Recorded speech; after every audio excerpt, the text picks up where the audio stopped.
एक बार की बात है। प्राचीन समय में चीन में 3 भिक्षु रहते थे। आज उनका नाम तो किसी को याद नहीं है, क्योंकि उन्होंने कभी किसी के सामने अपने नाम का खुलासा ही नहीं किया। चीन में वे 3 हंसते हुए भिक्षु के नाम से जाने जाते थे। वे हमेशा एक साथ यात्रा करते थे। वे सिर्फ हंसने के अलावा कुछ भी नहीं करते थे। उन्होंने एक नगर में प्रवेश किया और नगर के बीचों बीच चौराहे पर जाकर हंसना शुरू कर दिया। धीरे धीरे ही सही, लेकिन जो लोग वहां रहते थे, काम करते थे या वहां से गुजरते थे, वे खुद को भी हंसने से रोक नहीं पा रहे थे। धीरे धीरे लोगों की हंसी भीड़ में बदलती गई और देखते ही देखते पूरे गांव और नगर में फैल गई। उसी समय वे तीनों भिक्षु अगले ही दूसरे गांव में चले गए।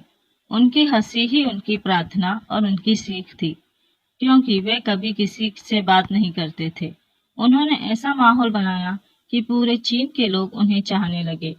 सभी लोग उन्हें बहुत प्यार करते थे, क्योंकि उन्हें कभी जीवन में पहले या बाद में कभी भी ऐसा आध्यात्मिक शिक्षक नहीं मिला।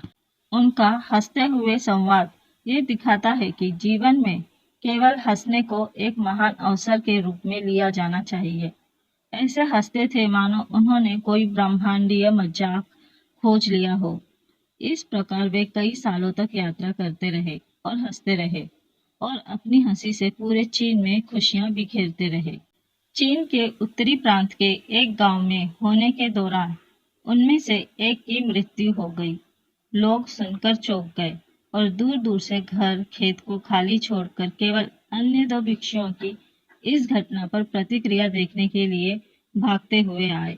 वे उनसे दुख दिखाने या रोने की अपेक्षा कर रहे थे और सारा गांव उस स्थान पर आ गया जहां 3 भिक्षु थे, 2 जीवित और एक मृत। लेकिन शेष 2 भिक्षु और जोर से हंस रहे थे। वे हंस रहे थे और हंसी को रोक नहीं पा रहे थे। कुछ अच्छे लोग जो इस घड़ी में सहायता कर रहे थे, अविश्वास में उनके पास पहुंचे और उनसे पूछा कि वे अपने मृत मित्र के लिए शोक क्यों नहीं कर रहे हैं। एक समय के लिए भिक्षुओं ने जवाब दिया, क्योंकि कल आपके गांव के रास्ते में उसने एक शर्त रखी थी कि हम में से वो अन्य 2 को हराएगा और पहले मर जाएगा, और अब वह जीत गया। वो पुराना खिलाड़ी निकला। उसने एक वसीयतनामा भी तैयार किया था। अंतिम संस्कार की चिता पर रखने से पहले मृतकों को नहलाना और उनके कपड़े बदलने की परंपरा है। लेकिन पुराने भिक्षुओं ने स्पष्ट रूप से पुराने कपड़े उस पर छोड़ने के लिए कहा था, क्योंकि वह एक दिन से भी कभी गंदा नहीं हुआ था।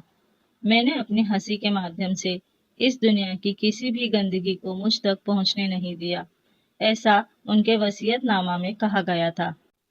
तो उस भिक्षु का शरीर उसी वस्त्र समेत चिता पर रखा गया जो उसने आने के समय पहना हुआ था, और जैसे ही आग जली, सभी को विस्मृत करते हुए आग उसके कपड़े पकड़ने लगी और अचानक 100 रंगों की आतिशबाजी ऊपर नीचे और चारों दिशाओं में धधक उठी। और अंत में वे लोग जो वहां इकट्ठे हुए थे, उन 2 बुद्धिमान व्यक्ति की हंसी में भी शामिल हो गए। हम जीवन में देखें तो हमारे जीवन में केवल यही कारण हो सकता है कि हम इस धरती पर हैं, इसलिए हंस सकते हैं। आनंद और हंसी का अनुभव करना कभी बंद ना करें।